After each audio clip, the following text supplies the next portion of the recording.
Good evening, everyone. Thank you for being here. I think main highlight points ഇവരെല്ലാവരും പറഞ്ഞു കഴിഞ്ഞു. ഞാനും എൻ്റെ പ്രോജക്റ്റിലേക്കുള്ള entries through Jithu sir. Jithu സാറിൻ്റെ അടുത്ത് എനിക്കൊരു കോള് വന്നിട്ടാണ് ഞാൻ അർഫാസിനെ മീറ്റ് ചെയ്യുന്നത്. അപ്പോൾ തന്നെ ജിത്തു സാർ എനിക്ക് അർഫാസിനെ പറ്റിയൊരു നല്ലൊരു ഇൻട്രൊഡക്ഷൻ തന്നിരുന്നു. So and being a huge Jithu sir movie fan, ഞാൻ അത്രയും എക്സൈറ്റഡ് ആയിട്ട് തന്നെയാണ് ഞാൻ അർഫാസിനെ മീറ്റ് ചെയ്തത്. I was really looking forward to that narration. And story കേട്ടപ്പോൾ തന്നെ ഇതിലേക്ക് എന്നെ അട്രാക്ട് ചെയ്ത അല്ലെങ്കിൽ എനിക്ക് ചെയ്യാനായിട്ട് ഒത്തിരി എക്സൈറ്റ് ചെയ്ത ഫാക്ടർ ഇതിന്റെ സ്റ്റോറി ആൻഡ് സ്ക്രീൻ പ്ലേ ആണ്. ഈ മെയിൻ ലൈക്ക് ഈ ഫിലിം എങ്ങനെയാന്ന് വെച്ചാൽ നമ്മൾ യൂഷ്വലി ഒരുപാട് ക്യാരക്ടേഴ്സ് ഉള്ള ഫിലിംസ് ഉണ്ടാവാറുണ്ട്. But this film mainly 3 characters ആണ് ഇത് ഡ്രൈവ് ചെയ്യുന്നത്. ആൻഡ് അവരുടെ ഇടയിലുള്ള ഒരു ഡ്രാമ, അവരുടെ ഇടയിലുള്ള ഒരു ജേർണിയാണ് ഇതിനെ മുന്നോട്ട് കൊണ്ടുപോകുന്നത്. സോ അങ്ങനെ ഒരുപാട് യുണീക്ക് ആയിട്ടുള്ള ട്യൂണീഷ്യയിലുള്ള ഷൂട്ടിങ് ആൻഡ് ഇതിന്റെ മേക്കിംഗ്സ്, ഒരുപാട് യുണീക്ക് ഫാക്ടേഴ്സ് ഉള്ള ഫിലിമാണിത്. ആൻഡ് ഇതെല്ലാം comes in a thriller genre that makes it more engaging for the audience to watch. ഇതൊരു എക്സ്പെരിമെന്റൽ മൂവിയാണ്. It's a slow burner and Asif പറഞ്ഞ പോലെ എന്തായാലും ഒരു മോശം സിനിമയാവില്ല എന്ന് ഞങ്ങൾക്ക് എല്ലാവർക്കും നല്ല ഉറപ്പുണ്ട്. ആൻഡ് ഞങ്ങൾ എല്ലാവരും we have poured our heart and soul into this film. Like he said, ടുണീഷ്യയിൽ ഞങ്ങൾ ഷൂട്ട് ചെയ്തപ്പോൾ ഒരുപാട് ലിമിറ്റേഷൻസ് ഉണ്ടായിരുന്നു. ക്രൂ മെമ്പേഴ്സ് വളരെ ലിമിറ്റഡ് ആയിരുന്നു. എന്നാലും ഞങ്ങൾക്ക് ഇതൊരു ഒരു ക്രിയേറ്റീവ് എക്സ്പെരിമെന്റ് ആയിരുന്നു ഈ പ്രോജക്റ്റ്. ഒരു തിയേറ്റർ ഒക്കെ ചെയ്യുന്ന പോലെ ലൈവ് സൗണ്ട് ആയിരുന്നു. ഒരുപാട് റിഹേഴ്സലൊക്കെ ചെയ്തിട്ട് ചില സമയത്ത് നമ്മൾ ചില പ്രോജക്ട്സ് ചെയ്യുമ്പോൾ നമ്മൾ ക്രിയേറ്റീവ്ലി ഒത്തിരി സാറ്റിസ്ഫൈഡ് ആവും. അങ്ങനത്തെ ഒരു ഫിലിമാണിത്. And I'm very, very grateful, that I could be a part of this film. So thank you, Arfaz, thank you, Jittu sir, thank you, Asif, and thanks to the production. And definitely എൻ്റെ കരിയറിൽ ഞാൻ എന്നും ഓർത്തിരിക്കുന്ന ഒരു ഫിലിമായിരിക്കും ഇത്. And it's മറ്റന്നാൾ release ആവാണ്. So very very excited and looking forward. And നിങ്ങളുടെ എല്ലാവരുടെയും സപ്പോർട്ട് വേണം. So thank you. ഓരോ സമയത്തും മലയാളത്തിൽ ഓരോ സിനിമ ചെയ്യാൻ വേണ്ടിയിട്ട് അമലപ്പോഴുന്ന ഒരു കാരണങ്ങൾ ഉണ്ടായിരുന്നു. ഇപ്പൊ ഉദാഹരണത്തിന് ഒരു ഇന്ത്യൻ പ്രണയകഥ ചെയ്യുന്ന സമയത്ത് ഇതിൽ ഇന്നസെന്റ് ഉണ്ടോ എന്നുള്ളതാണ് സത്യനിധി കണ്ണോട് ചോദിക്കുന്നത്. അതുപോലെ ലാലേട്ടന്റെ കൂടെയുള്ള സിനിമകൾ ചെയ്യുമ്പോൾ അദ്ദേഹത്തിനോടൊപ്പം ചെയ്യാം, അല്ലെങ്കിൽ ജോഷി സാറിന്റെ ഡയറക്ഷനിൽ അഭിനയിക്കാം. ലെവൽ ക്രോസിന്റെ ഏറ്റവും വലിയ അങ്ങനത്തെ ഒരു കഥയല്ലാതെ ഇഷ്ടപ്പെടുത്തിയത് എന്താണ്? സത്യേട്ടനോട് ഞാൻ ഒരു ഇന്ത്യൻ പ്രണയകഥയിൽ ഇന്നസെന്റ് ഉണ്ടോ എന്ന് ചോദിക്കാൻ കാരണം എന്നാലേ ഞാൻ സിനിമ ചെയ്യുള്ളൂ എന്നുള്ളതല്ല. ഞാൻ ഇന്നസെന്റ് ഭയങ്കര വലിയ ഫാനാണ്. പിന്നെ സത്യേട്ട ഫിലിമിലുള്ള ഒരു കോമൺ ഫാക്ടർ ആണല്ലോ. അപ്പം ആ ഒരു എക്സൈറ്റ്മെന്റിലാണ്.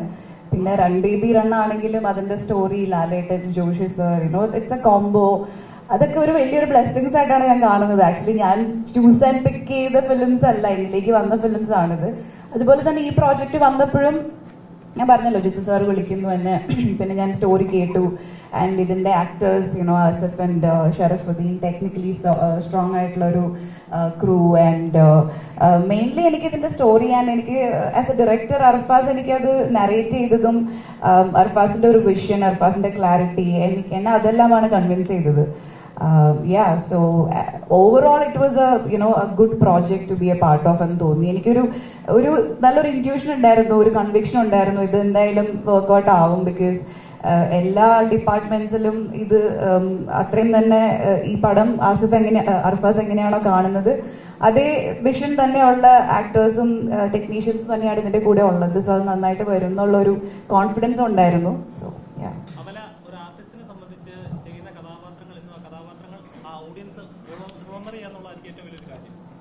എല്ലാ കഥാപാത്രങ്ങളും അതുപോലെ നിലനിൽക്കുന്നുണ്ട്. ആടയിലെ കഥാപാത്രങ്ങളായാലും എല്ലാ കഥാപാത്രങ്ങളും അതുപോലെയാണ്. ഈ സിനിമയിലെ കഥാപാത്രം എത്രത്തോളം ചലഞ്ചിങ് ആണെന്ന് കരുതുന്നു? ഓഡിയൻസിലേക്ക് എത്രത്തോളം ലോക്ക് ചെയ്യും? ചാലഞ്ചിങ് ആയിരുന്നു. കാരണം ഫിസിക്കലി അല്ലെങ്കിൽ ലുക്ക് വൈസ് ഒന്നും അല്ല, ബട്ട് പെർഫോമൻസ് വൈസ്. കാരണം ഇതൊരു ഞാൻ പറഞ്ഞല്ലോ, ഈ ക്യാരക്ടേഴ്സിലൂടെയാണ് ഇതിന്റെ സ്റ്റോറി പോകുന്നത്.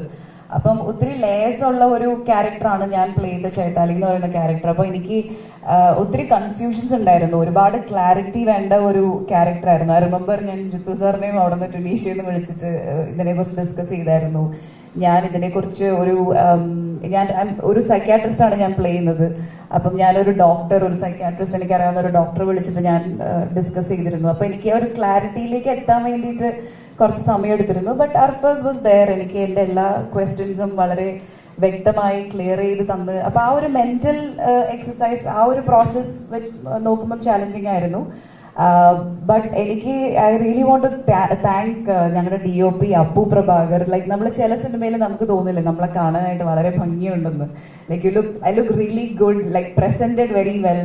ചില ആംഗിൾസ് ലൈക്ക് എല്ലാം ഞാൻ ചെയ്യുന്ന എന്റെ പെർഫോമൻസ് വളരെ ബ്യൂട്ടിഫുൾ ആയിട്ട് ക്യാപ്ചർ ചെയ്തിട്ടുണ്ട് അപ്പു. അപ്പം ആ ഒരു രീതിയിൽ എനിക്ക് ഐ എം റിയലി ഹോപ്പിംഗ് ഓഡിയൻസിന് ഇത് കാണുമ്പം മേ ബി ഒരു ഇന്ത്യൻ പ്രണയകഥയ്ക്കൊക്കെ ശേഷം എൻ്റെ അടുത്ത് ഒത്തിരി പേര് പറഞ്ഞിരുന്ന ലവ് സോങ് ഒക്കെ കണ്ടപ്പം അതിനുശേഷമാണ് അമലേനെ ഇങ്ങനെ കാണുന്നത് മലയാളത്തില്, അങ്ങനത്തെ ഒരു പെർഫോമൻസ്. അപ്പം ഞാനും എക്സൈറ്റഡ് ആണ്. മേ ബി ഇത് കഴിയുമ്പം ആ ഒരു ഫീൽ അല്ലെങ്കിൽ ആ ഒരു വൈബ് ഇത് ക്രിയേറ്റ് ചെയ്യുമെന്ന് എനിക്കും ഒരു പ്രതീക്ഷയുണ്ട്. ചോദ്യം അമലയോടെയാണ്. ഇന്ന് മൂവിനെ കുറിച്ചുള്ളതല്ല, പക്ഷെ ഇന്ന് ന്യൂസ് അപ്ഡേഷനിൽ ഏറ്റവും വേണ്ടപ്പെട്ട ഒരു ഇമ്പോർട്ടൻസ് ഉള്ള ഒരു കാര്യമാണ്. ഹേമ കമ്മിറ്റി റിപ്പോർട്ട് ഇന്ന് വരാനിരിക്കുകയാണ്. ഹൈക്കോടതി അത് തടഞ്ഞത്, സ്റ്റേ വെച്ചത്. ഫിലിം ഇൻഡസ്ട്രിയിൽ നിന്ന് തന്നെയുള്ള ഒരാളാണ് ഹർജി കൊടുത്തത്. അപ്പൊ എന്തുകൊണ്ടാണ് അങ്ങനെ ഒരു നീക്കം നടന്നതെന്നാണ് അമല ചിന്തിക്കുന്നത്? എനിക്ക് ഒരു ഐഡിയ ഇല്ലാത്ത കാര്യമാണത്, സോറി. ഞാൻ കമ്മിറ്റി റിപ്പോർട്ടിനെ കുറിച്ച് അറിയാമെന്ന് ഞാൻ വിചാരിക്കുന്നു. But I think level cross, let's stick to that. അതെന്തുകൊണ്ട് എന്നോട് തന്നെ ചോദിക്കാൻ കാരണം? അത് സ്ത്രീകളുടെ പ്രശ്നങ്ങൾ പഠിക്കാനായിട്ട് സിനിമയിൽ. ഓക്കെ സോറി, ഞാൻ അതിനെ കുറിച്ച് അവെയർ അല്ല. I am sorry. I think ഞാൻ അതിനെ കുറിച്ച് പഠിച്ചിട്ട് പറയുന്നതായിരിക്കും നല്ലത്.